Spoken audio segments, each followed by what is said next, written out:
So I'm sure you've heard of Melchizedek. He's this mysterious character in the Bible who kind of appears out of nowhere in Genesis 10. All we really know about him is that he's the priest of El Elyon, or God Most High. He's the king of Salem, which would later become Jerusalem. And so Abraham gives him half of all he owns in what is the first tithe in the Bible. However, what if I told you there was a secret behind the name Melchizedek? See, Melchizedek can be broken up into two parts, Melche and then Sedek.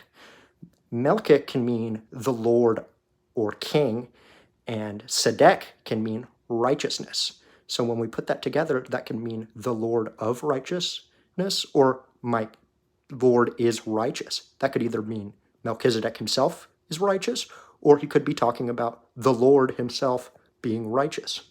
Names referencing piety to deities are pretty common in the Near East, so it's not unlikely to think that could have been his actual name.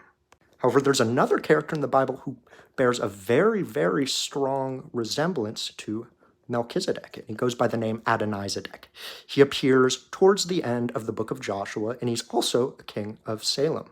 And what's interesting is when we translate the Hebrew name of the name Adonizedek, it means very similar to Lord of righteousness, or my Lord is righteous, instead talking with the term Adonai, which is very commonly associated, especially in Judaism, with the monotheistic God, which is pretty interesting. There's also a character by the name Adonai Bezek who appears towards the beginning of the book of Judges, but his relation to Adonizedek and Melchizedek is a little less certain, but it's still very interesting that there might be a connection between these three characters.